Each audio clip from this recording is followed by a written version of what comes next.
Gəlin əvvəla bir sual cavab edək. Şifahi xalq ədəbiyyatı. Kimin adını çəksəm zəhmət olmasa cavab versin. Zəhra, Bəli. şifahi xalq ədəbiyyatının yazı ədəbiyyatdan oxşar və fərqli xüsusiyyətləri hansılardır qızım? Şifahi xalq ədəbiyyatı, Hı hı. nə ilə fərqli xüsusiyyətləri, yoxsa oxşar? Yazılı ədəbiyyatla şifahi xalq ədəbiyyatının oxşar və fərqli xüsusiyyətləri hansılardır? Şifahi ədəbiyyatda şifahi şəkildə olur. Hı Yazılı hı. ədəbiyyatda isə yazılı şəkildə yaranır. Hı hı. Şifahi ədəbiyyat ağızdan ağıza Yəni ötürülərək yaranır. yəni şifahi şəkildə, Eee, bəli. bəli, və çox variantlıdır. Bəli. Amma yazılı ədəbiyyat isə yazılı şəkildə yarandığı üçün tək variantlıdır. Bəli, başqa? Şifahi ədəbiyyat müəllifsizdir. Bəli, buna nə deyirik biz həmçinin də? Bunun digər adı nədir? Eee, Anonim ədəbiyyat. həm də xalqa məxsusdur şifahi. Bəli. Həm şifahi də olsa, yazılı da olsa, əlbəttə xalqa məxsusdur. Mən dəstəyəm, siz danışın. Şifahi ədəbiyyat xalqa məxsusdur. Şifahi də olsa, yazılı ədəbiyyat da olsa, bu xalqın adətini, ənənəsini, hər ikisini bildirir. Amma yazılı ədəbiyyat, daha doğrusu anonim sözünün mənasına gərək əvvəla anonim sözü elə gizli demək. Yəni gizli sözünün digər mənası anonimdir. Bu üç əsas fərqi qeyd edirik. Amma ortaq olaraq da deyirik ki, məsələn, şifahi xalq ədəbiyyatının hər üç ədəbi növü eynidir. Yəni şifahi xalq ədəbiyyatında lirik, epik, dramatikdir, yazı ədəbiyyatda da lirik, epik, dramatikdir. Amma növlər üzrə janrlar fərqlidir. Növlər üzrə janrlar fərqlidir. Məsələn, gəlin indi sizlə bu növlərin keçək. Çox sağ ol qızım Zəhra. Aytac, səni danışdırmaq istəyirəm qızım. Siz də sağ ol. Əla, yaxşıdır. Aytac, Buyurun. şifahi xalq ədəbiyyatının lirik növünə daxil olan janrlar hansılardır qızım? Nəğmələrdir, bayatlardır, və mahnılardır. Afərindir. Nəğmələrimizin növlərini sadala. Əmək nəğmələrimiz var, mövsüm nəğmələrimiz var, məişət nəğmələrimiz var, qəhrəmanlıq nəğmələrimiz var, mövsüm nəğmələrimiz var. Bəli, həmçinin də mərasim nəğmələrini də bura əlavə edə bilərik, düzdürmü? Aha. Ən Bəli. qədim nəğmə növü hansıdır qızım? Ən qədim nəğmə növü. Ən qədim məişət nəğməsidir. Bəli, ən qədimi məişət nəğməsidir. Yəni üzr istəyirəm, əmək nəğməsidir. Ən qədimi əmək nəğməsidir. Əmək nəğmələrinin hansı növləri var? Holavarlar var, bir də sayaq sözlər var. Aha, holavarlar. Bəs yaxşı. Nədir holavar, nədir sayaq söz? Holavarlar daha çox elə bil əkinçilikdə baş verən şeylərdir. Məsələn, biz burada daha çox cüt sözündən işlədirik. Məsəl üçün, öküz sözünü işlədirik. Və bir də burda kərə var, bir də ki, kələ var. Aha. Kələ olanda olur holavar, kərə olanda isə artıq sayaq sözləri hesab olunur. Bəli, Çünki bəli. sayaq sözlərdə qoyunçuluqdan istifadə olunur. Daha Bəli. çox o da qoyundan, pendirdən, qatıqdan falan söhbət gedir. Biz buna görə bunlara sayaq sözlər deyirik. Ona görə də elə bil kərə də yağdır, qoyuna məxsusdur, yəni qoyuna, inəyə məxsus olan bir şeydir. Ona görə biz onu holavarlara yox, sayaq sözlərə aid edirik, kərə sözünü. Doğrudur, doğrudur qızım. Əhsən, bəli. Yadınızda saxlayın, əmək nəğməsinin istər holavar olsun, istər sayaq söz fərqi yoxdur. Hər ikisi yüngül əməyin, ağır əməyin, üzr istəyirəm, ağır əməyin yüngülləşdirilməsi məqsədilə söylənilir. Doğrudur. Və bilirsiniz də, şifahi xalq ədəbiyyatının lirik növünə daxil olan, ümumiyyətlə lirik növdə olan bütün əsərlərdə nəzm formasındadır, düzdürmü? Oldu, çox sağ ol. Ayşə qızım, bu mövzulara baxmışdınmı? Sual cavab edimmi səni Ayşə? Yoxsa bu dəfə dinləyirsənmi? Yoxsa bilirsənmi? Dinləyəcəm. Yaxşı, amma diqqətlə qulaq as, yaxşımı? Hə. Aha. Yaxşı, Zəhra qızım. Çox sağ ol Aytac, əlasan. Zəhra, Bəli. məişət nəğmələrimiz hansılardır? Məişət? Bəli, Hə. məişət nəğmələrimiz. Bilmirəm, müəllimə. Yox, Aytaz deyə bilərsən məişət nəğmələrimizi? Qızım, niyə? Zəif. Aha, buyur. Laylalar və oxşamalardır. Məişət Bəli, nəğmələri. laylalar və oxşamalardır. Layla və oxşama həm də ikilik və dördlük şəklində yazıla bilirdi, düzdürmü? Layla ilə oxşamanın fərqini Zəhra izah edə bilərsənmi qızım? Layla və oxşamanın hansı fərqi var idi? Laylada nə bilim, bilmirəm. Niyə Zəhra? Oxumamısan mı ay qızım? Aytaz deyə O bilərsən? yox idi kitabda. Ola bilməz. Bəli, bilirəm. Aytaz buyur. Aytaz oxuyub axı. Aytaz buyur. Mən laylalar uşaqları yatdırmaq məqsədilə istifadə olunur. Yəni uşaqlar Bəli. yatmamışdan əvvəl oxunur. Bəli. Yəni oxşamalar isə elə deyil. Oxşamalar uşaqlar durandan sonra bir növ onları nazlamaq üçün istifadə edirlər Bəli. oxşamalardan. Zəhra, qızım hansı kitabdan oxumusan? Bəlkə sən elə kitabdan oxuyursan, orada məlumat yoxdur. Hardan oxuyursan? Sizin atdığınız PDF-dən baxdım. Orada yoxdur. Sən hansıdan oxumusan Aytaz?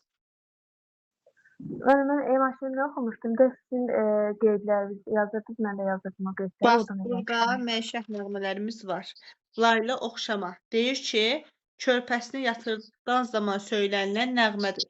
Oxşama isə körpəni əyləndirən, əzizləyib oynadan ananın oxuduğu nəğmədir. Verilibdir qızım. Ayrıca fərq kimi qeyd olunmur, amma yəni mən bunu sizə demişdim. Həm də orada qeyd olunubdur. O dediyim cümlələri hal-hazırda həmin kitabdan oxuyurdum. Qızım Zəhra diqqətli ol, iki dərsdə diqqətli ol. Aha. Yaxşı, gəldik mövsüm nəğmələri. Mövsüm nəğmələrini bilirsən Zəhra? Mövsüm elə mövsümlə bağlı olur da. Yəni mövsüm fəsil düzdürmü? İlin hansı Fəsillə, mövsüm? bəli, Orada elm bəli. billəri. Kitabda 2 mövsüm nəğməsinin adı çəkilirdi qızım. Hansılar idi onlar? Bilmirəm, oranı görməmişəm mən. Zəhra, hara oxumusan ay qızım? 41-ci səhifədir. Hansılardır Aytac? Mövsüm nəğmələri. Mövsüm nəğmələri yaz üçün bir də Fərqi yoxdur. 4 fəslin 4-ü üçündə söylənilə bilər. Sadəcə olaraq hansı ikisinin adı çəkilir əsər kitabda? 2 mövsüm nəğməsi verilir. Hansıdır? Bir var idi gün çağırmaq məqsədi ilə, bir də var uzun zaman yağan yağışın kəsilməsi. Bəli, gün çağırmaq məqsədinə olan nəğməmiz adı günçıq nəğməsidir. Uzun zaman yağan yağışın kəsilməsi üçün söylənilən nəğməmiz isə qodu nəğməsidir. Bəli. Gəldik mərasim nəğmələrinə. Mərasim nəğmələri Zəhra. Mərasim, bax adı üstündə mərasim hansılar olar səncə? Mərasim yazda. Biri yaz nəğmələri, bəs digəri?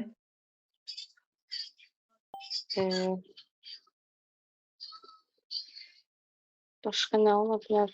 Yas və toy nəğməsi. Hə, toy. Yas və toy nəğməsi, düzdürmü? Yas nəğmələrinin digər bir adı nədir? Zəhra, Mərasim deyil. qızım, biraz az öyrənmişik, düzdürmü? Bax, ilk dərsdə. Yox, oraları görməmişəm müəllimə. Sən hansı hissələr oxumusan? Başdan oxumuşam, yarıya kimi oraları görməmişəm. Adi getməlidir, axı bunlar mütləq var qızım.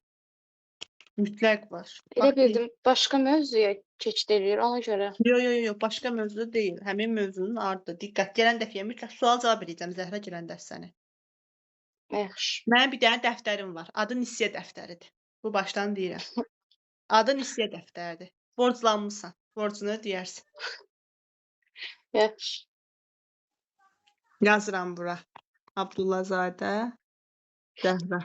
Dərsi soruş. Bax, soruşacam demişəm, soruşacam. Qeyd elədim. O borcu ödəsən, Nisiyə dəftərinin adını girəcək. Kimlər var o Nisiyə dəftərində adları bugün 500 baldan yuxarı universitetə tələbədirlər. Maşallah. Yaxşı. Aytac Salmanova. Buyur de qızım. Sən de. Yas nəğmələrimizin adı nə oldu? Aytac. Qaravəlli idi. Yox, Qaravəli baba düzəltdi cavabı. Yox, nə Qaravəlisi? Ağı. Ağı. Bəli. Ağı idi. Bir də var toy Hı hı. nəğmələrimiz, düzdürmü? Hı hı. Sonra Layla oxşamanı dedik, qəhrəmanlıq nəğmələri. Nə ilə bağlı olur? Daha çox nələrdə istifadə olunur Aytaç? Qəhrəmanlıq nəğmələri qəhrəmanlıq dastanlarında olur da elə. Bəli. Qəhrəmanlıq dastanlarında Hansı qəhrəmanlar. qəhrəmanlıq dastanlarımız var ki, orada məsələn qəhrəmanlıq nəğmələrinə rast gəlinir? Şah İsmayıl deyil. Yox, Şah İsmayıl məhəbbətdir. Koroğlu, Dədə Qorqud. Bəli, afərin. Bəli. Koroğlu və Dədə Qorqud dastanlarıdır. Ayşə, doğru deyirsən. Koroğlu və Dədə Qorqud dastanıdır. Bax, bir dənə incə bir nüansı demişdim sizə ki, bəzən elə bilirlər ki, qəhrəmanlıq nəğmələri qəhrəmanlıq dastanında olur ancaq, məhəbbətdə ola bilməz. Və yaxud deyirlər ki, məhəbbət dastanı, qəhrəmanlıq dastanında məhəbbət motivi ola bilməz. Xeyr, uşaqlar. Məsələn, götürək Koroğlunu. Koroğlu dastanında qəhrəmanlıqdır, düzdürmü? İgidlər var, döyüşürlər, düşmənə qalib gəlirlər. Bəs bəyəm onda yaxşı Koroğlunla Nigarın məhəbbəti? Sadəcə olaraq qəhrəmanlıq nəğməsində daha çox onların qəhrəmanlığı qabardılır, məhəbbət ikinci plana keçir. Amma məhəbbət dastanlarında məhəbbət, eşq macəraları, üzr istəyirəm, daha qabaqdadır, amma qəhrəmanlıq arxa plana keçir. Məsələn, məhəbbət dastanlarımızdan var Şah İsmayıl, Abbas Gülgəz, Aşıq Qərib. Bu dastanlarımız məhəbbətdir. Amma orada qəhrəmanlıq motivləri əlbəttə ki var. Sadəcə olaraq hansında daha qabarıqdırsa odur. Məhəbbət daha qabarıqdırsa məhəbbət dastanıdır. Qəhrəmanlıq daha qabarıq şəkildə əks olunubsa qəhrəmanlıqdır. Dastanıdır. Bəli, qəhrəmanlıq nəğmələrinə ən çox rast gəlirik qəhrəmanlıq dastanlarında. İgidlərin, qoçaqların döyüşə ruhlandırmaq məqsədi ilə söylənilən nəğmələr olmuşdur. Düzdürmü? Bəli. Ay sağ ol. Gəldik, yaxşı. Nəğmələrdən bitirdik. Nəğmələrlə bağlı Ayşə qızım, sualın varmı nəsə? Varsa ver, çəkinmə. Hayır. Yox. Sualım yoxdur. Aha. Gəldik bayatlar haqqında danışmağa. Bayatlarımız. Nədir bayatı? Zəhra deyə bilərsən bayatı? Nədir bayatı? Hansı forma xüsusiyyətləri var? Bilmirəm. Sənin canın Bayatı bayatı lirik növdə olurdu da həm də. Bayat, bəli, əlbəttə bayatı lirik növdə olacaq. Gəl Aytaz bilirmi görək? Aytaz bilirsən? Bəli. Danış. Bayatlar haqqında danış. Deməli bayatı deməli necə başlayır bayatlar? Bayatlar Əlizinə, mən aşiq, məsələn bunlarla başlayır. Bu sözlər daha çox bayatlar hesab olunur. 4 misra, 7 heca bir bənddən ibarət olur bayatlar. Sonra onların bayatların qafiyə quruluşu AA və A şəklində qafiyələnir. Daha çox məhəbbət mövzusunda olur, vətən həsrəti haqqında, obaya bağlılıq haqqında olan bizim bayatlarımız, yəni var. Doğrudur. Bəs Aytaç, bayatı janrı ilə bayatı şəkli eyni şeydir səncə? Yox, onlar eyni şey deyillər. Məsələn, bax bütün bayatlar, janrları bayatı şəklində olur. Amma məsələn elə nəğmələr ola bilər ki, elə bir əsər olar ki, onun da 7 hecası var, qafiyə quruluşu AA, BA-dır, 4 misradır, bir bənddən ibarətdir. Amma bayatı deyil. Məsələn, götürək bayaq dediyimiz nümunələrin, hətta layla və oxşamaların belə özləri tam bayatı şəklindədir. Heca vəzindədir, 4 misradır, bir bəndlikdir, hər misrasına 7 heca var, qafiyə quruluşu AA, BA, amma bayatı deyil. Necə fərqləndirəcəm? Bayatı olmaq üçün hansı şərt ödəməlidir qızım? Bayatlar Əzizinə, mən aşiq sözlərlə başlayır da. Bəli, əzizlərlə, mən aşiq, bəli, bu kimi sözlərlə başlayır. Doğrudur. Gəldik mahnılara. Mahnılar haqqında nə deyə bilərsən? Mahnılar yəni ən gec yaranan mahnılardır. Ən qədimimiz əmək nəğməsidir, ən gec yarananımız mahnıdır. Əksən, hansı mahnıların adını düşə bilərsən xalq mahnılarında? Məsələn, İrəvanda xalq almadı, küçələrə süsətmişəm, bunlar. Doğrudur, doğrudur. Əla. Epik növlə bağlı kimin lirik şifahi xalq ədəbiyyatı lirik növünün janrları ilə bağlı kimin sualı varsa buyursun. Ələlxüsusda Ayşə, iş dərsdə iştirak edirsən qızım. Varmı sualı? Epiklə lirik növün mənasını deyə bilərsiniz? Bax, lirik növdə müəllifin hissi, düşüncəsi, arzusu poetik dildə çatdırılır. Buradakı qəhrəman elə müəllifin özüdür. Lirik növ bəzən elə düşünürlər ki, lirik növ şeir deməkdir, epik növ də hekayə. Belə bir şey yoxdur. Məsələn, elə əsər ola bilər ki, şeir formasında yazılır, amma o lirik növ deyil, epik növdədir. Biz bunu deyirik nəzm. Nəzmin şeir formasıdır. Nəzm haqqında daha da geniş onsuz da danışasıyıq. Və ən əsas məsələ nəzm, lirik növün bütün əsərlər nəzmlədir. Amma epik növdə olmuş olan hər hansısa bir əsər həm nəzmlə də ola bilər, nəsrlə də ola bilər. Yaxşı. Və epik növ isə müəyyən nəql etmə var, təhkiyə var. Yəni müəyyən hadisənin danışılması, çatdırılması, nəql olunmasıdır. Burada obrazlar çoxdur. Məsələn, obrazlar verilə bilər, müəyyən bir hekayədən danışıla bilər. Dediyim kimi, epik növ həm nəzmlə, həm nəsrlə yazıla bilər. Hansı növləri var şifahi xalq ədəbiyyatında? İndi onlar haqqında danışacağıq. Zəhra, epik növün janrlarını bilirsən qızım? Epik növün janrları təmsil, Bəli. nağıl, Hı-hı. əfsanə, Bəli. roman, Yox, roman Poe- yazılı ədəbiyyatıdır. Qarışdırma. Roman yazılı ədəbiyyatın epik növüdür. Biz şifahi xalq ədəbiyyatındayıq. təmsil, nağıl, əfsanə, rəvayət, Qarışdırırsan. Təmsil də yazılı ədəbiyyata aiddir. Hekayə də yazılı hekayə də ədəbiyyata var idi. aiddir. O da yazılı ədəbiyyata aiddir. Hansılardır? Aytaç? Mən epik növün janrları Bəli, hansıları idi? əfsanə idi, rəvayətdir, atalar Bir sözləridir. dəqiqə uşaqlar. Bir dəqiqə.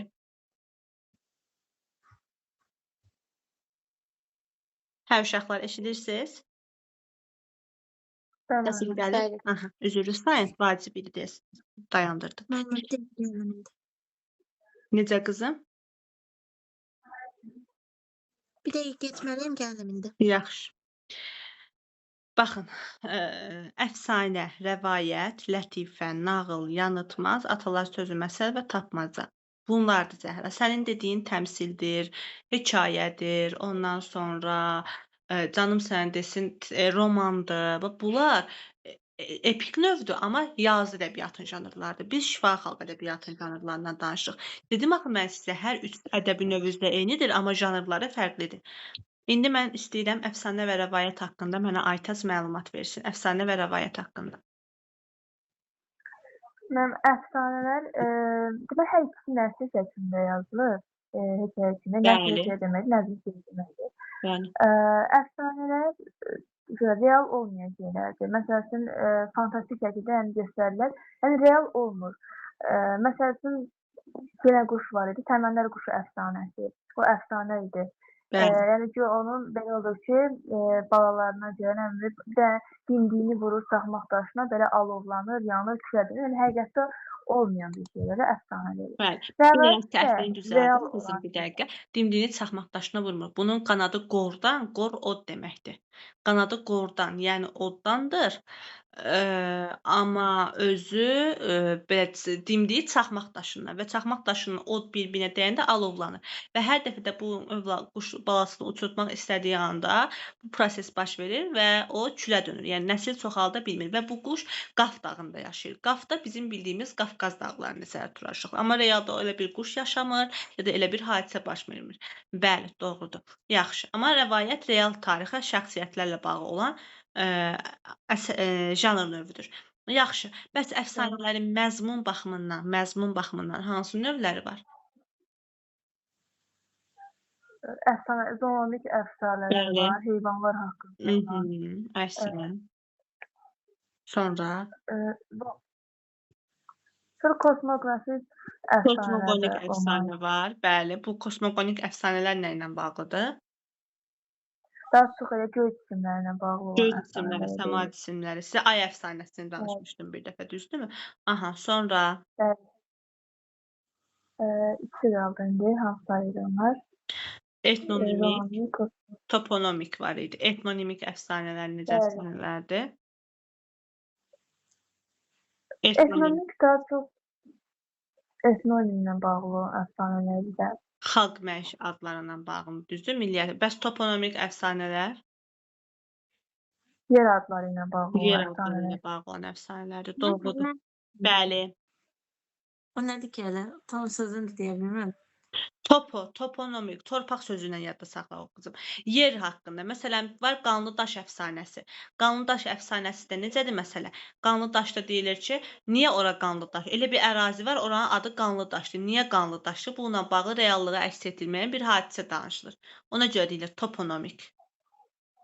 Başa düşdüm mən də. Hı. Yaxşı. Lətifə nədir? Zəhra lətifə nədir? Elə bildim, dramatikdən sual verək sizə. Yaxşı, dramatiki soruşaram səndən. Get oxu. Vay halına ki, yaxşı cavab verməyəsən. Bax, Zəhra. Yo, onu bilirəm. Hə, yaxşı, soruşacağam. Sən bir əvvəlini oxumusan, bir ortasını oxumusan, axırını oxumusan, demirsən ortasını Aytəkin müəllimə danışaq. Yaxşı, Yo. zarafat edirəm, amma məsələ ciddidir. Zəhra oxumaq lazımdır qızım. Aytac, danış görüm qızım Lətifə haqqında. Ancaq sən danışacaqsan deyəsən. Lətifə haqqında danış. Lətifələr deməli bu da nəsil şəklində olurlar, yəni hekayə kimi olurlar.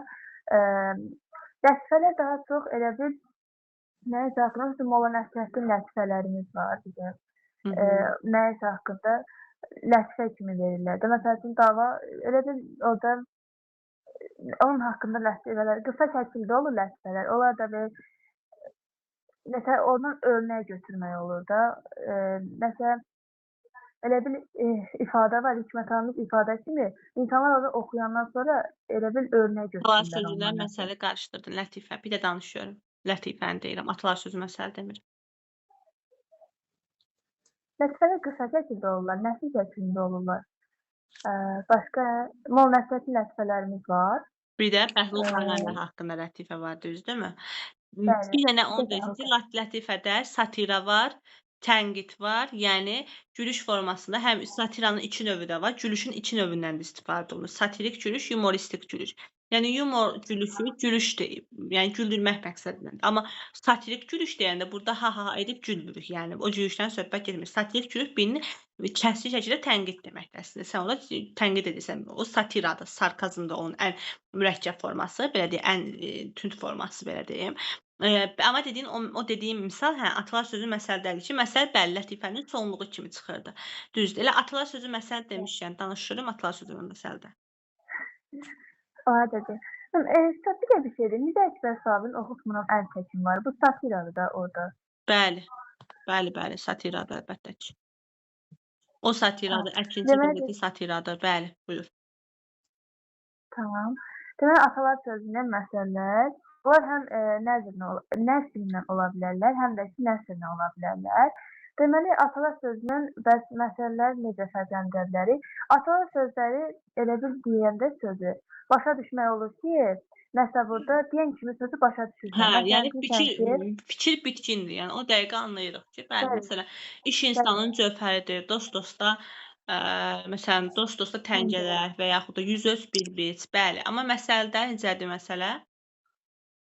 məsələdə isə belə deyil. Məsəl üçün deyirsən ki, dava yorğan davası. Sən gərək bu məsələ biləsən ki, yəni bu dava yorğan davası nəyə görə olduğunu biləsən ki, hə bu dava yorğan davası deyəndə sən başa düşəsən ki, nəyə görə bu dava yorğan davası. Nədən söhbət gedir? Doğrudur, bəli. Doğrudur. Gəldik tapmaca. Tapmacalar da o da həm nəzmlə ola bilər, həm də ki nəsrlə ola bilər.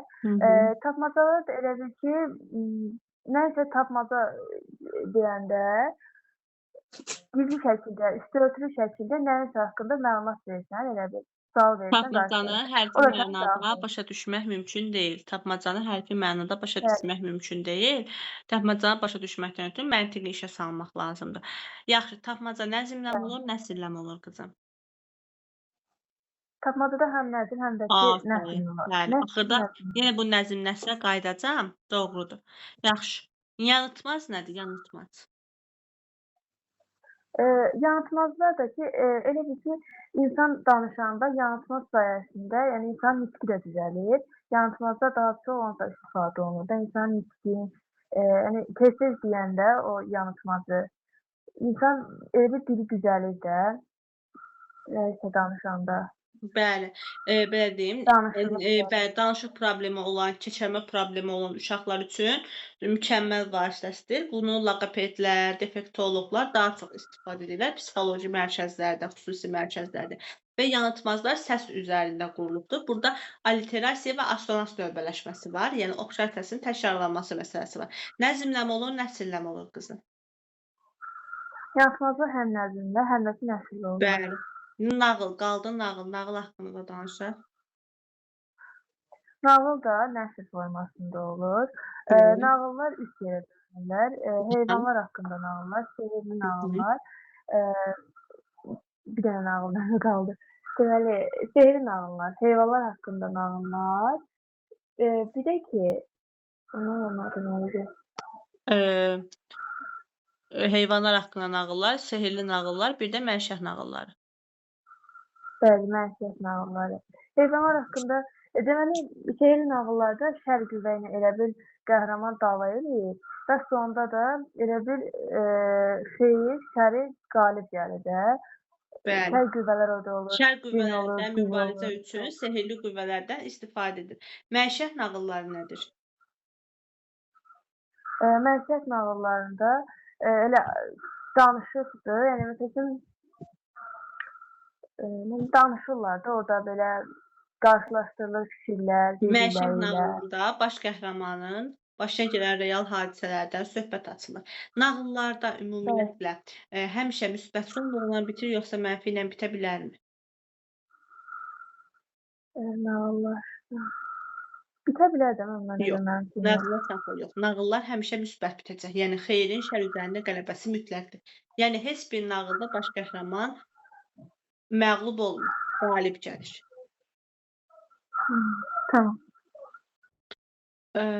Sonra gəldik deməli əfsanələr. Yox, buranı dedik, hə, əfsanə dedik. Və gəldik heyvanlar haqqında nağıllar.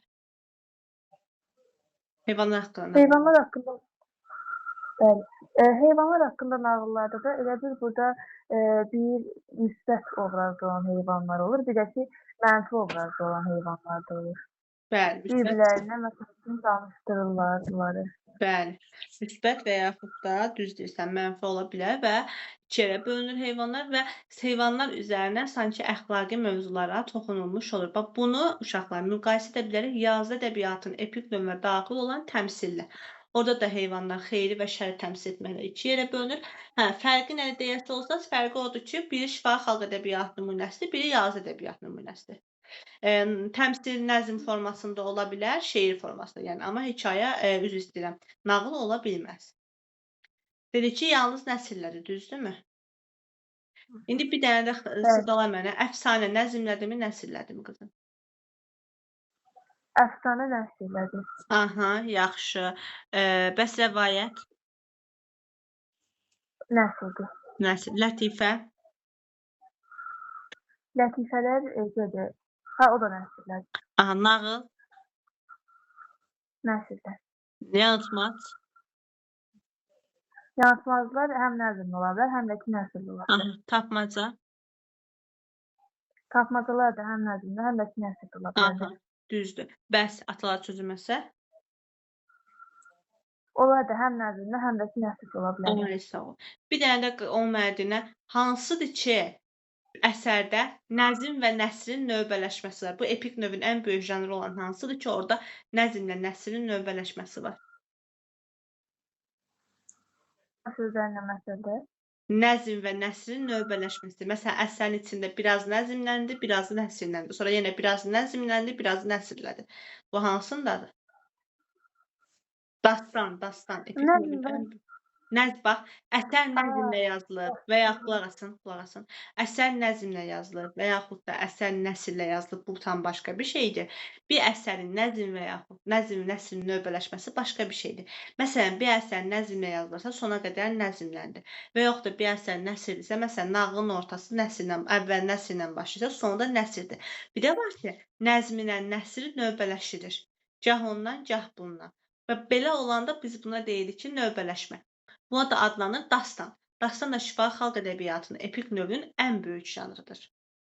Və dastanlarımız məhəbbət dastanları və dedik qəhrəmanlıq dastanları olmaqla 2 hissəyə bölünür. Hə, nağılların xüsusi başlanma formaları var və bu əsərin süjet xəttinə aid yoxdur. Buna deyirik Qaravəli və yaxud da Pişirov. Bayaq Qaravəli demişdin səhv etmirəmsə ağaya. Yox, bax Qaravəli buna aiddir. Qaravəli nədir? Biz o nağılın əvvəlinə veririk hamam içində, xəlbir saman içində, dəvə dəlləklik edər, köhnə hamam içində, qarışqa şıllaq atdı, dəvənin budu batdı, milçək mindik, çay keçdik, yaba ilə dovğa içdik. Bax, buna deyirlər Pişirov və yaxud da Qaravəli. Bu əsərin süjet xəttinin heç bir əlaqəsi yoxdur. Sadəcə uşağa nağıl deyirik axı. O nağılı uşağa dediyimiz zaman qoy uşağın diqqətini biz cəlb edə bilək deyə deyirik buna Pişirov və yaxud da digər bir adı ilə buna deyilir Qaravəli. Bir də var dastanlarda var Ustadnamə, Cahannamə və Duvaq qapma. Ustadnamə bütün dastanlarda olacaq uşaqlar. Yəni nağıl da olsa, məhəbbət dastanında olsa, üzr istəyirəm, məhəbbət dastanında olsa, qəhrəmanlıq dastanında olsa, Ustadnamə olacaq. Gəldik Cahannamə və Duvaq qapma. Əgər bu məhəbbət dastanına aid bir şeydir. Əgər qəhrəmanlıq dastanında Duvaq qapma, Cahannamə olur. Əgər iki sevən aşiq dastanda qovuşa da bilər, qovuşmaya da bilər. Sonda bir-birlərinə qovuşurlarsa, hə, bunu götürəcəyik biz, deyirik ki, bunun axırında Duvaq qapma var. Qovuşurlarsa. Əgər qovuşmurlarsa, ikisindən biri ölür və yaxud da ayrılırlarsa, hə, bu zaman bunda Duvaq qapma olmur. Buna deyəcəyik Cahannamə. Nə oldu uşaqlar? Cahannamə. Aydındır? Bəli. Bəli. Belə. Gəldik dramatik. Çox sağ ol Aytaz. Sözü veririk Zəhra xanıma. Zəhra buyur. Dramatik növ danış. Nədir dramatik növ qızım? Dramatik növün janrları var. Yox, birinci dramatik növündə xalq- 10 denə. Birinci dramatik növündə də 10 denə. Dramatik növ nə deyim, nə söyləyim? Əyaniləşdirmə, Oyunlardan, rollaşdırma. tamaşalardan, Hə, əyaniləşdirmə, rollaşdırma, obrazlaşdırma. Düzdürmü? bəli, Və müəllif müdaxiləsinə dramatik növdə yol verilə bilərmi? Müəllif müdaxiləsinə. Yəni müəllif ora qarışacağı varmı? xeyr. Yoxdur. Ay sağ ol. İndi janrlarından danış. Hansı janrlar var? Xalq oyunları var orada, şəbihlər var, bir də xalq tamaşaları var. Xalq tamaşalarından bir tamaşa adı çəkilir orada. Hansı tamaşadır? Meydan tamaşaları idi. Buna deyirlər meydan tamaşaları, xalq tamaşaları. Meydan tamaşaları.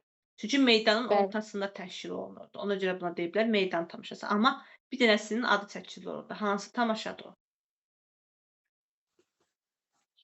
Əkəndə yox, biçəndə yox. Əkəndə yox, biçəndə yox, hə, yeyəndə ortaq qardaş idi. Bəli. Bəs yaxşı, şəbih nədir? Şəbihdə dini tamaşalardır. Dini tamaşalardır, bəli, dini mərasimlərdir. Gəldik oyunlar. Oyunlar neçə növə bölünür Zəhra? Oyunlar neçə növə bölünür? Bəli.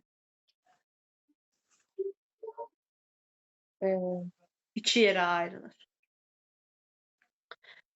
Oturaq oyunlar, bir də hərəki oyunlar. Bir də hərəki oyunlar, hə. Oturaq oyunlarda uşaqlar durmur, atılmır, düşmür. Oturduğu vəziyyətdə hansı oyunlar misal çəkirsən? Hər- Oturaq oyunlar, məsələn, nə deyim, ağlıma heç nə gəlmir bir dəqiqə. Niyə? Orada var əl üstə kimin əli uçdu. Bir də var hərəki oyunlar. Hərəkədə. Hərəkət Hərəkədə də orada, məsələn, bənövşə oldu. oyunu var. Ondan sonra xəndəyə düşmə, dəyirman. Bu oyunlarımız. Belə uşaqlar. İndi bir şey, hə, bir də onu deyir. Dramatik növ nəzmlə olur, nəsrli olur, yoxsa hər ikisi ola bilər? Dramatik növ. Hər ikisi ola bilər. Hər ikisi ola bilər. Bəli, nəzmlə də ola bilər, nəsrlə də ola bilər. Oldu qızım, çox sağ ol. Uşaqlar, nağılları oxumusunuz, əsərlər, şifa xalq ədəbiyyata düşən əsərlərimiz var. Oxumusunuz yəqin ki. Bəli. Ay sağ ol. Hansaydı ağıllı uşaq, düzdürmü? Dəzi şagirdə Əhməd. Bəli. İlyasın nağılı. İlyasın nağılı. Bəli. İndi gəlin belə edək. Bir dənəsini soruşum, hansı çatar? Soruşmaq istəyirəm Dəzi şagirdə Əhməd nağılını. Məndə bir dənə uşaqlar kitabı var. Çox mükəmməl kitabdır bu kitab. Bu kitabda əsərlərin sual-cavabları var. Suallar verir. Müəllimlər burdan da indi sizə burdan suallar verəcəm konkret. Sual düşünmək üçün çox vaxt itirmir. Keçən səfər gətirdim bunu. Burada olacaq həmin əsərlər. Baxın, dərzi şagirdi Əhməd varmı? Burada Yetim İbrahim nağılı var. Bu düşmür bizə. Sonra burada başlayır.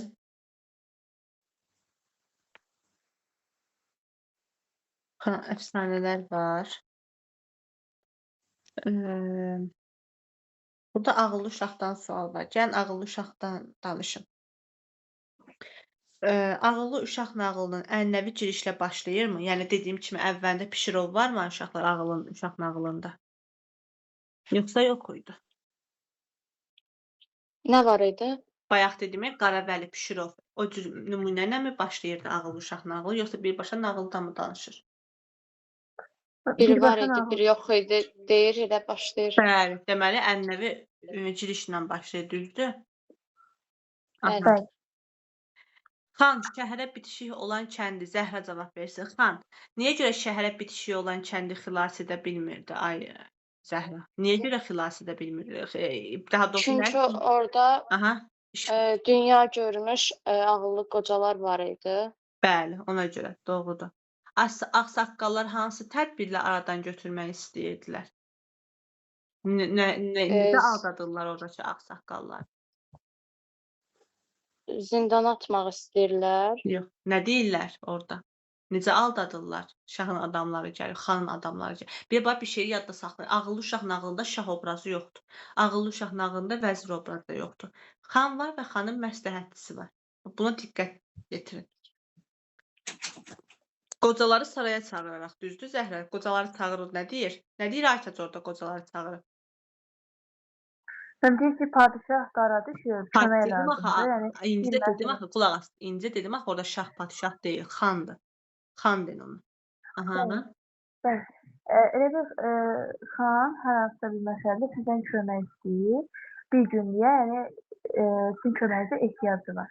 Bəli. Ona görə elə başlanır. Yarısı zor, yarısı zor, yarısı isə razılaşaraq gedirlər. Aha, bəs xan bu zaman ağsaqqalları görən kimi nə tədbir görür? Zəhra. Deyir ki, Zəhra desin. Ha, nə tədbir görür? Hamısını zindana salsınlar deyir. Bəli. Bəs yaxşı, xan kəndi işğal etmək üçün hansı sınağı yolladı kəndə? Hansı sınağı yollayır? Nə göndərir ki, bunların sirrini tapın? Atlı çağırır, 3 alma verir. Bəli. Biri buydu. Deyir, bu almaların biri 1 illik, o biri 2 illik, üçüncüsü ilə 3 illikdir. Digər şərti nə olur? Bəli. Bəs digər 2 şərti, 3 şərti var idi. Biri almalar söhbəti idi. Digər 2 şərti nə idi? 3 gün vaxt verir. Tapa bilməsə də deyir, kəndi talan edərəm. Aytac, yox. Yox. Aytac, digər 2 şərti nə idi? Biri almalar, sonra? almalar idi. Nə idi? Ən sevdiyim heyvanla mənim yanıma gəlməlidir.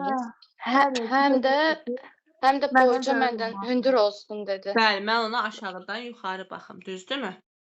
Bəli. Bəs Əhməd məsləhət üçün kimin yanına gedir? Kimin yanına gedəcək? Kənddə yenə qoca var idi, Bəli, şikəst düz. idi, Bəli, gözləri görmürdü. Onun bəli. yanına gedib Bəli. məsləhət Bəs almaq. Əhməd belə bir qocanın olduğunu kimlə eşidir? Nənəsindən. Nənəsindən eşidir. Bəs Zəhra, nənəsi mi deyir ki, məsələn, belə bir qoca var, get onu özün tap, belə bir söhbət olur, yoxsa nənəsindən sadəcə soruşur ki, ay nənə, bəs kim qalıb kənddə, nənəsi mi deyir ki, belə adam qalıbdır? Yəni, nə demək istəyirəm? Biraz dolanbazlı sual oldu. Yəni, demək istədiyim odur ki, nənəsi mi məsləhət görmüşdü ki, Əhməd o qocanın yanına getsin? Nənəsindən soruşur ki, yəni kəndimizdə heç qoca ağıllı kişilərdən qalan var. Bəli. O da deyir ki, O da yəni deyir ki, yaşı ötmüş, yaşı yüzü ötmüş bir neçə qoca qalıb da. bəli, yaşı 100 ötən bir neçə qoca qalıbdır. onlardan biri ki, oradakı kəsdi deyə o Şəxs qocaya olduğu üçün də bəli, xanın adamları aparmayıb bəli. onu. Bax, sual düşə bilər. Niyə aparmayıb xanın adamları? Kişi şəxs idi. Əhməd gedir, qocanı tapır, qocanla məsləhət. Qoca 3 sualın 3-ünü də Əhmədə açır deyir ki, sirrini. 3 sualın 3-ünü də. Yəni həm hansı heyvan Xeyr, demir. Hansıları demir? Hansını demir? e, Hansını demir Zəhra Aytaç? Deməli, onun ən sevdiyi heyvan nə olduğunu Bəli, demir. deyir, Bir onu bircə onu bilə özünə bilmərəm ki, o hansı. Amma məsləhət görür ki, ehtiyatla olsun onu tapanda. Şahın adamlarının əlinə keçməsin, düzdürmü? Bəli. Burada 2 çoban obrazı var. Bir var Əhmədgilin özünün kəndinin çobanı, bir də var xanın çobanı. Əhməd birinci hansı çobanla rastlaşır? Xanın çobanla rastlaşır, danışır, dialoq olur, yoxsa özlərinin kəndinin çobanı ilə? Özlərinin çobanı ilə. Birinci Çünki özləri ilə o gəlir. Aha. qoyunu istəyir, bəli. Qoyunun dərisi, qoyunu deyir ona tez o qoyunu şəfayət edir, onun dərisini çıxarır və Əhməd də o qoyunun dərisinin içinə girərək gedir xanın Bəli, yerinə də, yəni hardasa. bəli. Və beləcə artıq Əhməd gəlir, qoyun dərisindən, bax qoyun dərisinə girmək, gizlənmək söhbəti. Bir də var Dədə Qorqudda Təpəgözün öldürüldüyü boyda Təpəgözün gözünə görünməsin deyə qoyun dərisinə girən obrazımız Basatdır. Və bu müqayisə oluna bilər, indidən deyirəm. Və bəli, Əhməd məhz burada neynir? Gəlir və qoyunun dərisindən çıxanda bunu qıraqdan kim görür? Xanın çobanı görür. Əhməd də qıraqdan baxır, görür ki, bir dənə keçi var. Buynuzları qızıldandır, düzdür? Üstünə tilmə qırmızı şal salınıbdır. Bir bəzəyiblər keçini, gəl görəsən. Bunlar Əhməd gəlir bu çobandan xəbər alır. Necə xəbər alır? Nə deyir çobana? Zəhra. başlayır orada çox baxmağa. Sonra Əhməd deyir ki, məsələn, çobandan soruşur ki, mən belə keçi görməmişəm də, ona görə baxıram. Çoban da orada soruşur ki, bu şəhərin adamı deyilsən sən, Bəli, bu keçini görməyən adam yoxdur da. bəli. Əhməd görür ki, orada çoban onu tanısa, işlər qarışar da. Ona görə deyir ki, nənəm bu vaxta kimi evdən bayıra çıxmağa qoymayıb, ona görə görməmişəm. Bəli. Nənəm indiyə Orada da qədərlə. çoban deyir Aha. ki, yəni bizim xanın keçisidir də bu. O uşaqlıqdan keçini çox xoşlayır. Bəli. Həmin keçini də xanın əmri ilə belə bəzəyiblər də, yəni. Bəli, məhz xanın əmri ilə bu keçi bəzədilmişdi, düzdürmü? Bəli. Və aha. Və bəli, daha sonra Əhməd artıq bildi, öyrəndi ki, hansı heyvanı sevibdir. Qayıdır, gəlir öz kəndlərinə. Aytaz de görüm qızım, Əhməd gələndə öz kəndlərinə, deyəndə ki, mən belə tapmışam sirri, getmək istəyirəm xanın yanına. Buradakı kənd cəmaatı buna necə münasibət bildirir, necə münasibət bəsləyir? Kənd cəmaatı deyir ki, deyəcəklər ki, indi bir dənə, yəni ağıllı başlı adam yoxdur, göndərəsiz, uşağı göndərəsiz. Elə bir cavab verir. Bəli, yəni. Qorxur ki, xanın yəni qəzəbinə bilməsin. düşərlər, düzdürmü? Bəli. Bəs Əhməd nə deyir? Əhməd də deyir ki, yəni siz mənə güvənin də. Mən bilirəm də neynirəm. Siz Bəli. mənə bir dənə, mən hündürboy bir dənə şey tapın, dəvə verin. Mən qoy şey edim də, o demir orada şahdan hündür oradan. Prosta yəni deyir ki, mənə bir dənə dəvə tapmaq lazımdır. Bəli, sizin qanunla işiniz yoxdur, mənim dediklərimi eləyin. Cəmaət da məcbur idi, verilən möhlətdə bitmək üzrə idi, düzdürmü? Cəmaət da məcbur qalır, Əhmədin dediklərini edirlər və Əhmədi xanın sarayına yola salırlar. Bəli. Əhməd gəlir. Əhməd gələn kimi xan baxır Əhmədə, nə düşünür Zəhra? Xan baxır, yəni şoka düşür də. Qayıdır deyir ki, mən məndən hündürboy olsun istəmişdim. Şoka düşmür. Şoka düşmək nədir? Azərbaycan dilində şoka düşməkmi sözü var? Təəccüblənir, təəccüblənir və qəzəblənir. Düzdürmü? Təəccüblənir, hə. Deyir mən hündürboy birisini istəmişdim. O da deyir ki, dəvə gətirmişəm də, yəni dəvənin üstündəyəm, Hə. aşağı düşmürəm Bax, ki, hündürəm düzdür. səndən. Bax, əvvəl baxır, görür ki, bu nə deməli gətiriblər, mənə oyun mu oynayırlar da, mənə lağ mı edirlər ki, uşaq göndəriblər. Sonra baxıb keçsin görünə deyir, ha, sualların birinin cavabı uje nədir? Daha hazırdır. Və daha hazırdır görür və başlayır. Əhməd deyir ki, bəs sən belə deyir, sualın cavabını tapmışam, deyir, səni mi göndəriblər? Deyir, mən sualın cavablarını bilirəm, amma bir şərtim var ki, sən cəmaatı buraxacaqsan. O da deyir, razıyam, deyir, yox, belə olmaz. Nə təklif edir orada Əhməd xana, nə deyir? Nə deyir Aytaç? Hə, uşaqlar. Salam əmr edəcəksiniz. Deyir ki, Əhməd orada nə şərt qoyur? Xan deyir ki, əgər deyir, mən sualların cavabını tapsam, sən qocalara azad edəcəksən. Xan da qayıdır, deyir Hə, ki, çünki aha, deməli bu verdiyi suallardan deməli bir biri uzun olmalı idi, biri keçi idi. Bir də alma məsələsi var idi də burada. qızım Bu mən ayrı almaların sual birini verirəm. Ay qızım, ayrı sual verirəm. Qulaq asın. Burada Əhməd deyir ki, xana, sən deyir, gərək deyir, cəmaatı buraxasan. O da deyir, razıyam. O yəni deyir ki, qısası quru-quru razılıq olmur da. Gərək sən cəmaatın içində söz verəsən ki, əgər mən sualların cavabını düzgün bilsəm, sən cəmaatı buraxacaqsan. Bu da niyə eləyir? Əhməd ağıllı idi. Əhməd bilirdi ki, bu mənə qıraqda dediyində axırda fikrinə dönəsidir. Yəni cəmaatı buraxmayacaq, özü də canı təhlükədədir. Amma bu cəmaatın qabağında söz versə, sözünü tutmayıb eləyəməz. Tutmasa da sabah cəmaat deyəcək ki, xan sözünün üstə duran insan deyil. Cəmaatın gözündən düşməsin deyə məcbur da qalsa qəbul edəcək. Xan da razılaşır. Başlayır Əhməd əvvəla deyir, atdan düşmə söhbətini düz deyirdi bayaq Zəhra. Necə demişdi oradan? Sən düşsən deyir, mən necə demişdi Zəhra orasını? Yəni, necə hazır cavablılığını görürük biz burada Əhmədin. Deyir, düşsən qıçın boyda olarsan. Deyir, mən niyə atdan düşüm ki, sizin də qıçınız boyda olmalıyam ki? Belə ifadə. Yəni, biz burada nə görürük? Əhmədin hazır cavablılığını görürük. Demək, xarakter xüsusiyyətlərinə hazır cavablılıq və cəsarətlilik yazmaq olar uşaqlar. Əhməd üçün. Və almaların sirri üçün su gətirir. Bəli, almaları qoyur. Almaların necə olur? Hardan bilirik? Hansı 1 illik, 2 illik, 3 illikdir? Zəhra. Almaların biri köçür suyun dibinə, Aha, ikincisi qaldır suyun ortasında, üçüncüsü də lap suyun üzündə qalır. bəli. Onda Əhməd deyir ki, birincisi bu ilkidir, təzə almadır, şirəlidir. O dibə çöküb, düzdür, ağa gəldiyi üçün. Aha, qalıb dibində. İkincisi keçən ilkidir, quruyub deyə, yəni suyun ortasında qalır. Amma qismən suyu var, tam çəkilməyib də. Aha. Bəli. Üçüncüsü də 3 il bundan əvvəlkidir. O tamam elə bir suyunu çəkib də yüngülləşib. Düz. Ona görə də suyun üzündə qalır. Doğrudur, bəli. Və məcbur qalır artıq xan neynir?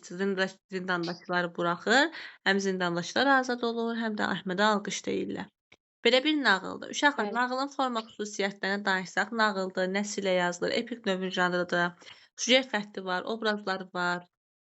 Obrazların xüsusiyyətlərini desək, xan zalım obrazdır, xanın məsləhətçisi xana məsləhətlər verir, həmin kəndi tutmaq üçün hansı hiyləyə əl atacağı barədə.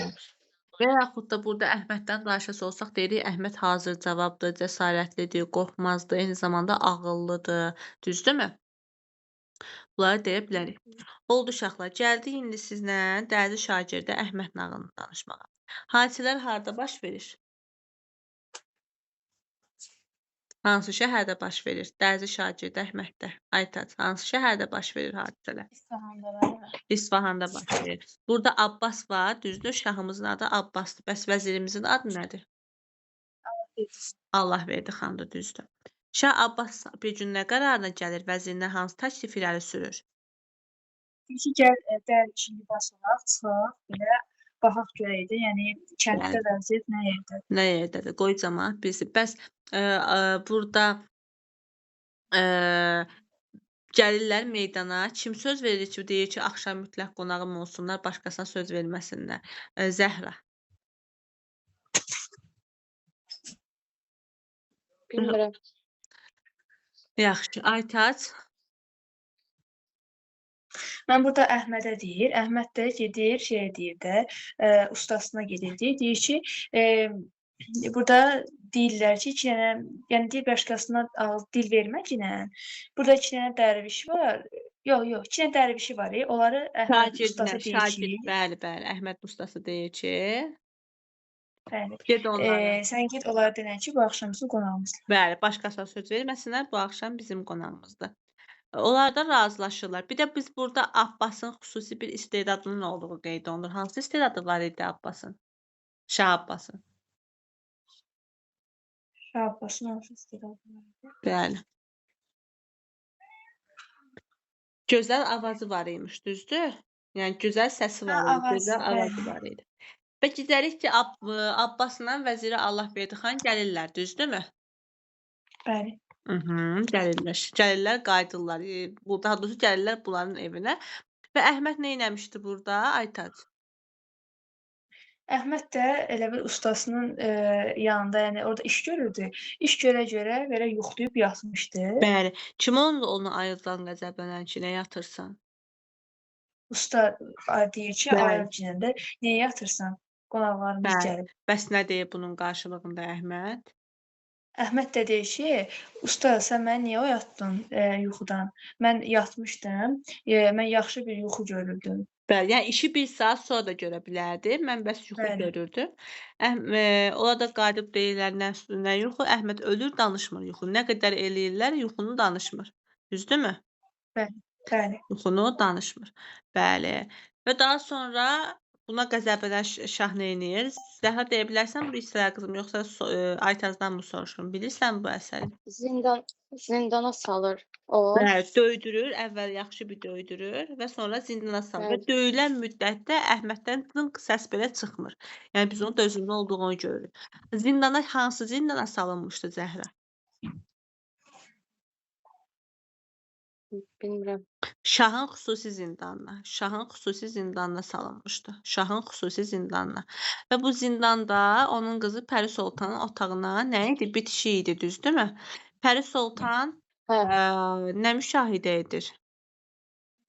Daha doğrusu Pəri Sultan daha doğrusu kim idi? Necə biri idi? Kim desin mən? Aytac desin.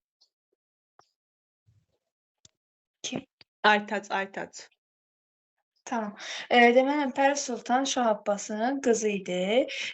Deməli onun adına Pəri Sultan deyərdilər. Belə oxumuş qız idi. Oxuduğu qədər də yəni gözəl qız idi həm də ki. Bəli. Bir o qədər də gözəl idi və hamı ona heyran idi və bir gün Pəri Sultan arvadı Qaravaş kənardan nə eşidirlər? Səs eşidirlər. Qaravaş da Pəri xanımın xidmətçisi idi, bəli. Kənardan səs eşidirlər və anası deyildi.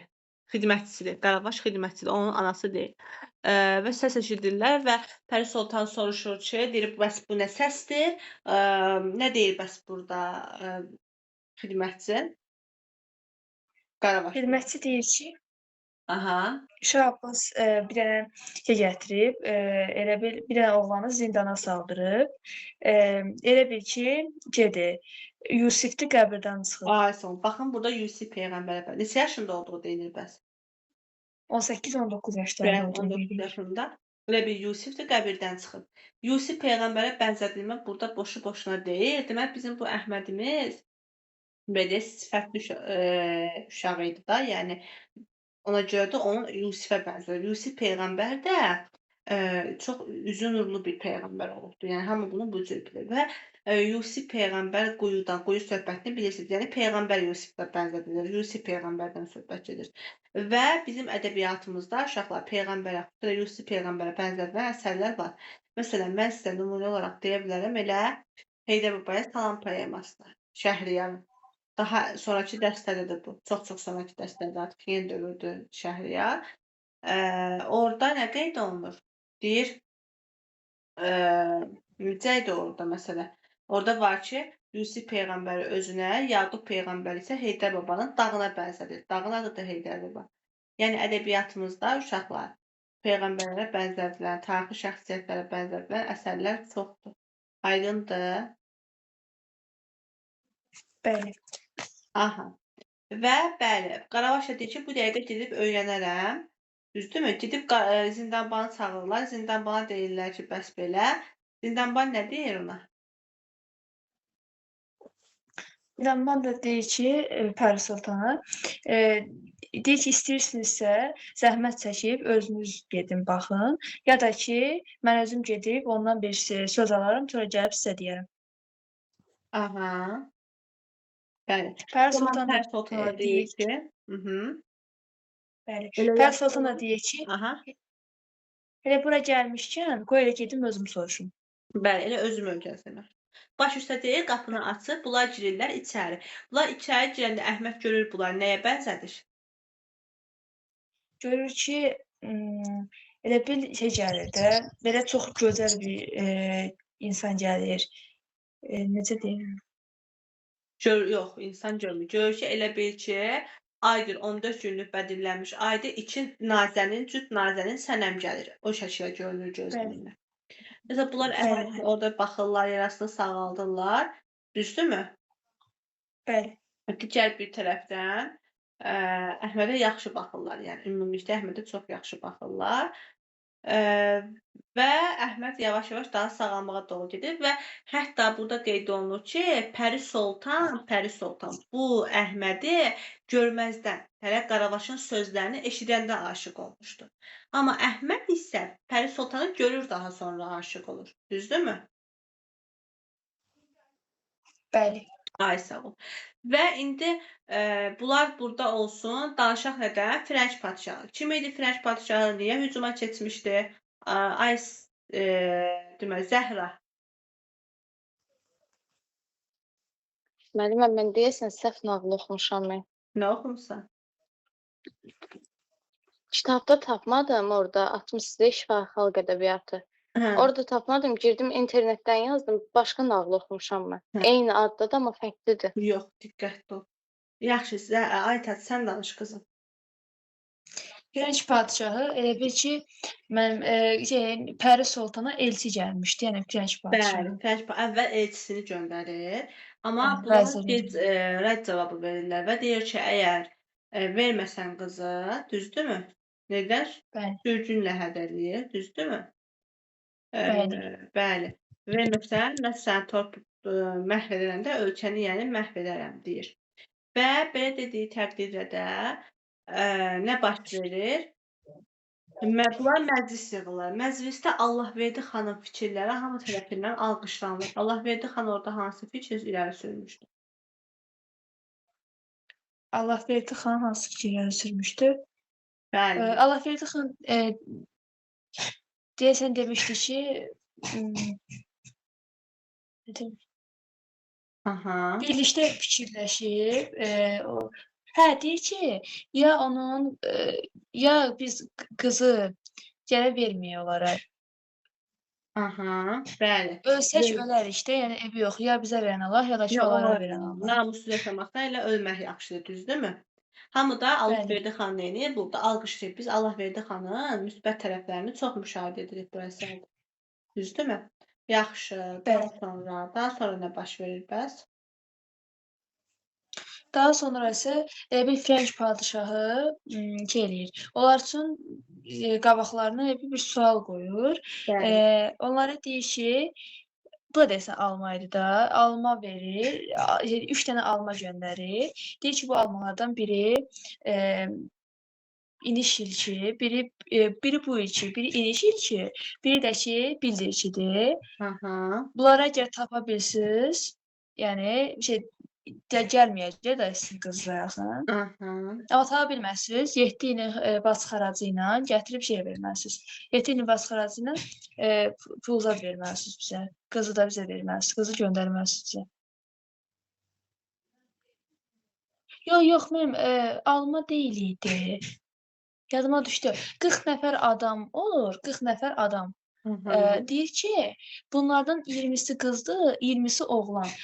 Bunu tap deyən deyir. Deyir ki, bunu gələ tapasınız ki, bunlardan 20'si hansı qızdır, hansı oğlandır.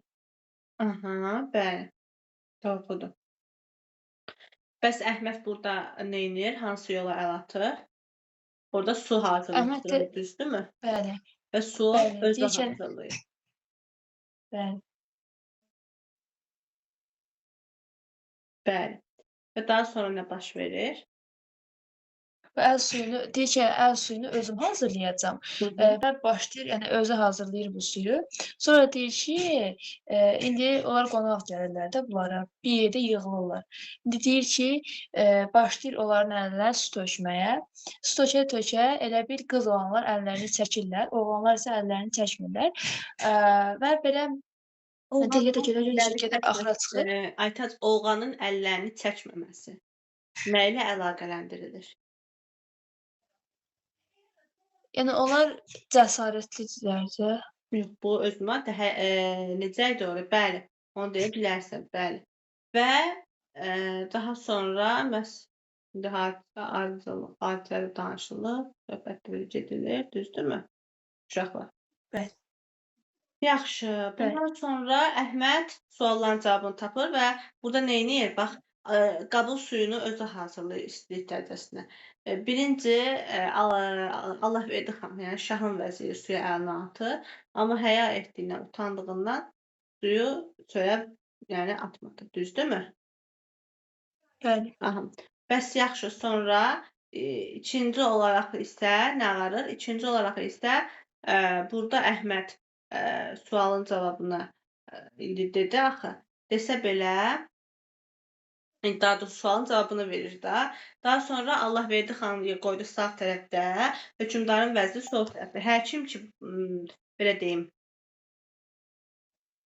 bu qızla oğlanlar idi də, bunları seçirdi. Həkim ki, əlini su töküldü, yandırdı, o dala çəkdi, o qızdı. Amma oğlan utandığından, yəni həya etdiklərinə görə əllərini dala çəkmirdilər qızlar. Əllərini dala çəkmədiyinə görə onlar da düşmən padşahının, Firəng padşahının vəzirinin olan adamlara yığır qız tərəfləri. Sonra üzünü çevirir, deyir ki, bəs bu tərəfdə olan, Allahverdi xan tərəfdə olanlar bəs kişilərdir, amma düşmən padşahın vəziri olan tərəfdəkilər qadınlardır, düzdürmü? Və kör peşman geri qayıdırlar. Bir müddət keçir, indi şah gəlir burada Əhməd deyir, bir müddət keçməklə orada deyir ki, sual tapdın, afərin, böyük dərddən xilas edin, amma gəl bir yolluq, sən bu yuxunu aç danış. Bəs Əhməd nə deyir burada? Əhməd də deyir ki, məni öldürsəz də mən deməyəcəm, mən bu cavabı açıb demərəm. Bəli, mən bu cavabı açıb deməyəcəm, deyir. Və Əhmədi neynirlər yenə orada? Yaxşıca döyürlər və aparıb yenidən neynirlər? Zindana salırlar. Bəli. Sonra Firəng padşahı yenidən öz elçisini göndərir. Bu dəfə də deyir, ya qızı verir, 7 illik bac xərracına Kəcavəyə, o da insanları daşıyırdılar da. Kəcavədə 7 ilin bac xərrac. Bu nə deməkdir? Baxın gəlin ona aydınlıq gətirək. Bac xərrac, 7 ilin bac xərracına. Bac xərrac vergi deməkdir uşaqlar. Yəni deməli bu padşah Firəng padşahından asılı imiş. Yəni onun asıllığındadır da və hər il ona vergi ödəyirmiş. İndi bu 7 ilin vergisini bir dəfə də istəyir və qızı ilə, cehizi ilə göndərməyi. Amma əlbəttə yenə razı olmur və ikinci dəfə deyir ki, bax ya məni taparsan, ya da sənin yurdunu at torbasında daşlaram. Və bəli, indi məcbur baxırlar, fikirləşirlər. Allahverdi xan burada deyir ki, gəlin elə Əhmədi çağıraq, bu sualın cavabını da bilsə, Əhməd bilər. Bu dəfəki sual da nə idi? Bəs bu sual nə idi? İkinci sual nə idi, Aytac? İkinci sual da o idi ki, 3 dənə at var idi burada. Bəli. Deməli, biri 1 yaşardı, biri 2 yaşardı, biri isə 3 yaşardı. Bunu tapmaq lazım idi. Bəli, bəli. Və Əhmədi bax birincidə qulaq as. Bax ən başdakında hələ birinci sualı verəndə padşah burada məsləhət söhbəti deyil. Əhmədi ilk, yəni biz belə deyim, orada neynir?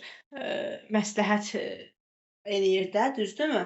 İndi orada Şah Abbas demir ki, Allahverdi xan məsləhət görmür və yaxud da bir başqası məsləhət görmür ki, hə, bəs budur.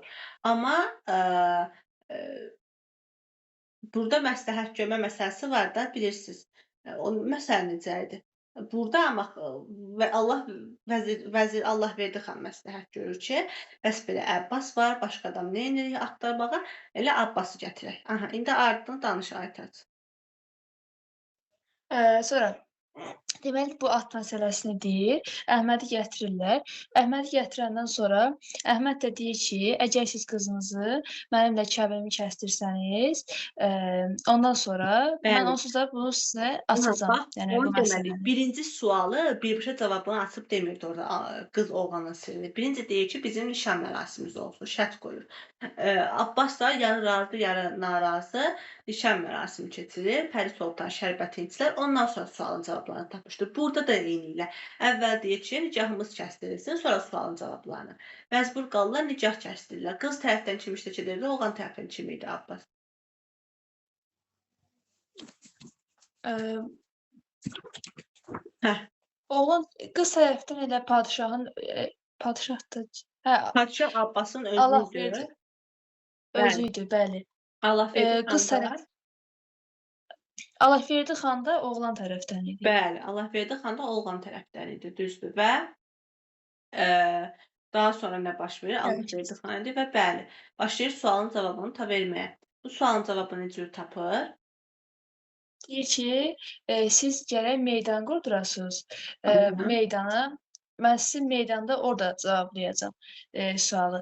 Yoxsa belə mən sizə cavablandıra bilmərəm. Belə razılaşırlar. Sonra meydanda elə bir şey eləyirlər. Orada meydana belə süd, bir dənə şeyin içində süd qoyurlar. Bir dənə qabın içində yonca, bir dənə də qabın içində arpa qoyurlar. Ən birinci südü qoyurlar, ikinci yoncanı qoyurlar, üçüncü isə arpanı qoyurlar. Sonra gedirlər ora. İndi Firənc padşahı olan vəziri ordadır, bunlar da ordadır. Yəni cəmaət hamısı yığışıblar ora. Sonra Əhməd də görür ki, bu atlar acıblar. Ona görə də deyir ki, buraxın bunları. Buraxırlar atlar. Atları buraxan kimi bir yaşar at tez gedir, südü xor-xor içir. 2 yaşar at qaçır yoncanın üstünə yonca yeməyə. 3 yaşar at isə gedir arpanı yeməyə. Bəli. Və bu zamanda Firənc padşahının vəziri də başı ilə təsdiqləyir ki, bəli, yəni doğrudur da, düz dediklərin cavabı. Camaat da alqışlayırlar, sağ ol deyirlər Əhmədə.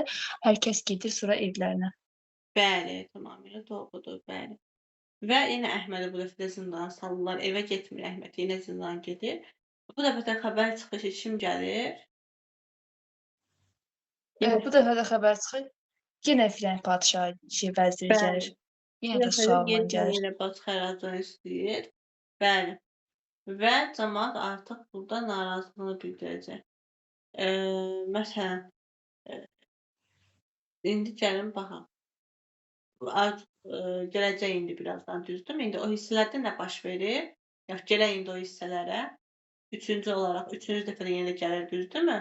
Firənc padşahı. Bəli. Üçüncü dəfə gələndə sual şərti nə olur? Üçüncü dəfə gələndə də bu səfər almaları deyir. Deyir ki, bu almaları tapmaq lazımdır. Hansı bu ilkidir, hansı inişidir, hansı isə bildirkidir. Bəli, bəli. Bəli, doğrudur. Doğrudur. Və Yenə də bu səfər bəli, bu dəfə sualların cavabını tapmazdan əvvəl Əhməd nə şərt qoyur? Əhməd bu səfər də şərt qoyur ki, siz gərək Pəri xanımla mənim toyumu eləyəsiniz. Ondan sonra mən bunun sirrini sizə deyəcəm.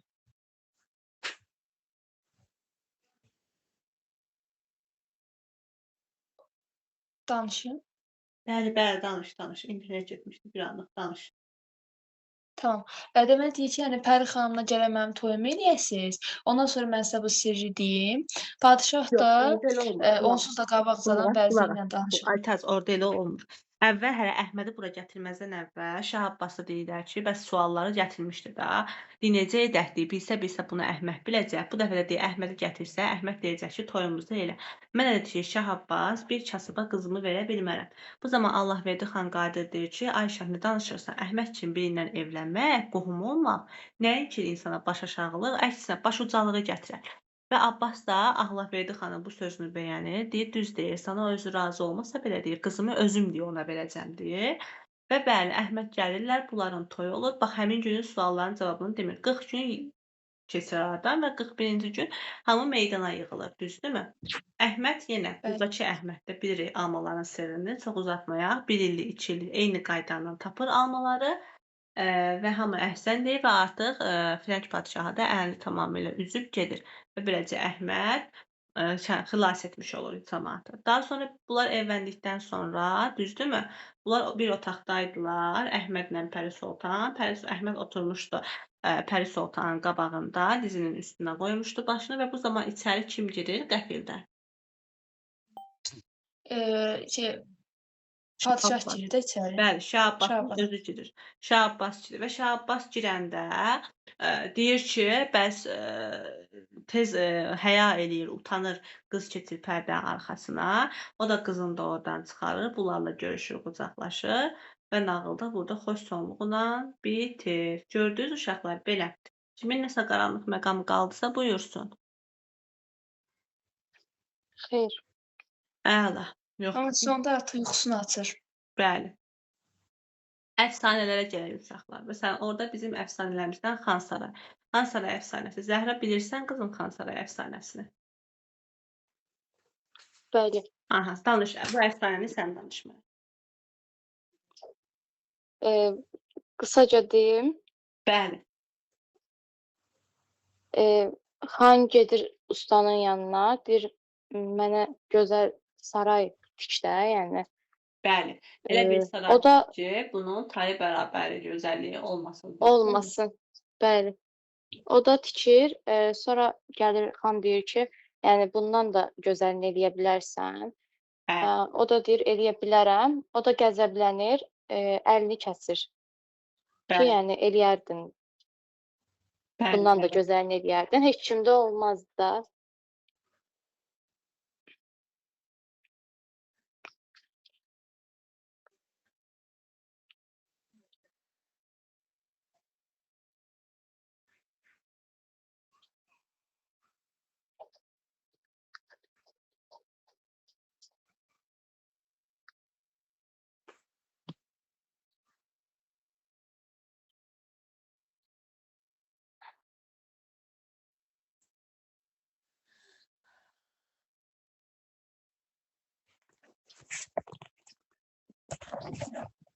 Aha. Bəli. Aha. Bir dəqiqə uşaqlar gözləyin, zəhmət olmaz. Hə, Zəhra qızım, sonra nə baş verir burada? Danış. Qəzəblənir, yəni deyir ki, bundan da yaxşısını eləyə bilərdin də sən. Bəli, Bundan da yəni yaxşısını bundan tikə yaxşısını bilərdin sən mənim bacarırdıqsa, üçün. bəli, niyə etməmisən, düzdürmü? O da deyir Aha. ki, siz mənim sənətimə qiymət verməlisiniz. Bu da şah da bunu elə başa düşür ki, yəni pul mənası. O da deyir, xeyr, mən zər tutduğum o deyil. Siz sənətə, sənətkara görə hörmət verəsiniz deyir. Və buna qəzəblənir xan. Burada da xan obrazı. Xan qəzəblənir və deyir ki, onu edam etdirmək qərarına gəlir, düzdürmü? Öldürmək Bəli. qərarına gəlir. Bu öldürmək qərarına gələndə burada ustanın cavabı nə olur? Hökmdarın cavabı nə olur? Aha, Zəhra de. Necə bir cavab verir burada usta? Sən zalımsan deyir. Yox. Aytaz, nə baş verir burada? Necə olur? Mən deyir ki, siz məni öldürsəniz də, mənim Bəli. şəhidlərim var. Mənim qollarım şəhidlərimdir. Yəni mən ölsəm belə, Onlar şəhidlərim yaradacaqlar, düzdürmü? bəli, yaradacaq. Bəli, xan da qayıdır deyir ki, yox mən səhv etmişəm, gərək sənin dilini kəsəlim Dilini kəs. deyir və bu ustanı öldürdürür. Belə bir əfsanədir uşaqlar. Saxlayın özünüzdə. Sonra ayrı nə edirsiniz? Uşaqlar, bir dəqiqə, gözləyin.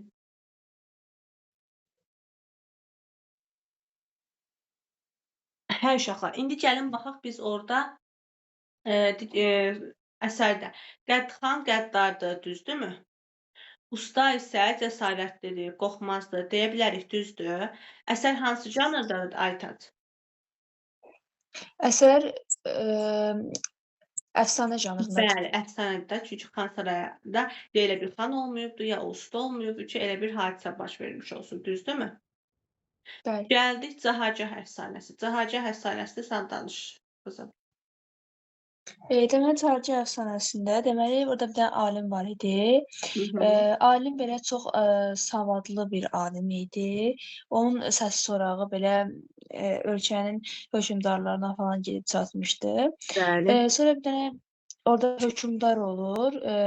Sonra alimə deyir ki, gəl sən mənim yanımda qal. Ona deyir ki, sən gəl mənlə, elə bil sən gəl mənlə elə bir iş gör də bundan sonra. Bəli. Ona təklif edir belə bir şeyi. Alim də deyir ki, ona 3 gün möhlət istəyir, yəni gün istəyir. Deyir ki, mən sənin yanına gələrəm, ancaq mənə möhlət verginən. O da ona möhlət verir. Vaxt tamam olandan sonra vaxt tamam olur. Sonra alim deyir ki, mən yox, gəlmək istəmirəm. Məndən də yaxşı, yəni alimlər var. Sən, yəni mən o qədər də savadlı deyiləm. Ona görə belə bir cavab verir və bu da şeyin xoşuna gəlmir. Hökmdarın xoşuna gəlmir. Sonra bu elə bir şey olur ki, elə olur ki, bu birilərinə sual verirlər. Camaat yığılır, belə meydan orada olur. Meydanda sonra Niyə bu belə bir şey axı olur? Bir dəqiqə. Çünki burada öz qüruruna sığdıra bilmir ki, məhz ona necə deyək, üstün biri olsun. Yəni lovğalıqdır da bir növ, qarılıqdır, Hə. lovğalıqdır. Bəli.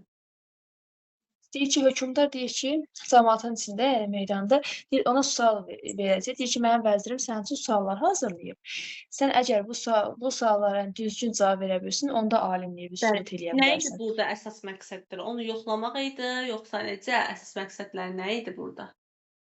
Məqsəd o idi ki, onu ələ salsın, onu alimliyin, yəni şey eləsin, buta çıxarsın da, onu desin ki, sən alim deyilsən də, yəni onu sübut eləsin. Yaxşı, sən alim deyilsən, öz əllaməliyinlə xalqı aldadırsan, sən alim deyilsən. Bu kimin fikirləridir əsərdə? Hökmdarın. Hökmdarındır, bəli. Doğrudur. Bunu şah deyir. Bəs sual nə idi? Sual necə idi? Sual nədən ibarət idi? Sual o idi ki, Uludağın başından buraxılmış qoz Cümcümə bulağına qədər neçə dəfə fırlanır? Bəli. Bu şəkildədir, doğrudur. Və əlbəttə ki, bu sualın çox cavabını vermir, ona sualla qarşılıq verir. Deyir, sən mənə dağın meylliyini, qadın həcmini de. Mən sənə deyim, düzdürmü? Yəni burada ağıl işlədir. Aha. Və bəli, sonra necə olur bəs? Yaxşı. Sonda da elə olur ki, bu ona sualına cavab verir. Bəli. Onda bunlar donub qalırlar. Heç nə deyə bilmirlər də. Bir növ belə bir biabır olurlar da. Bəli, eynən. Camaatın içində. Biabır olurlar, bəli. Eynən. Bunlar biabır olurlar. Aha. Sonra sən belə olur ki, indi bunlar evə qayıdanda indi şey eləyirlər, alimə deyirlər ki, sən qayıtma, sən qayıtsın, padişah səni sağ qoymaz da. Buna görə də onu mindirirlər dəvəyə. Deyirlər ki, sən çıx get də buradan, qalma burada. Bəli.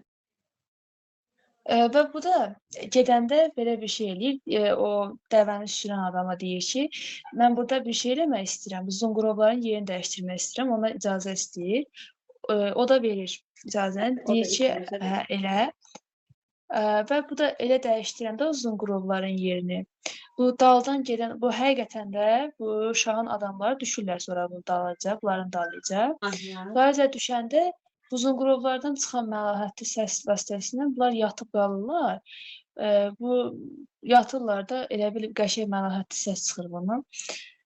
Qalırlar, bir də ayılırlar, görürlər ki, başqa yerdədirlər. Alim də çıxıb gedib, heç alimi tapa da bilmirlər. Bəli, bihuş olurlar. Yəni belə bir şeyin görürsünüz, bu da əfsanə janrıdır uşaqlar. Yəni belə bir şeyin mümkün olacağını, yəni görürük ki, mümkünatı yoxdur, heç bir mümkünlüyü yoxdur. Düzdürmü uşaqlar? Belə. Bəli. Uşaqlar, dərsimiz bu qədər. İndi bu qədər deyilən, yəni sual-cavabımız bu qədər. Mən məsləhət görürəm ki, testlərə tələsməyək. Niyə? Çünki mən indi 8 dəqiqəmiz qalıbdır. O testləri oxuyumağım elə o 8 dəqiqə deməkdir. Testlərə ayrı gün baxaq. Həm də yorğunluqdur. İndi başınızda heç nə qalmayacaq. Testlərə növbəti dəfə baxaq. Bizim sizə növbəti dərsimiz nə vaxtdır bir də?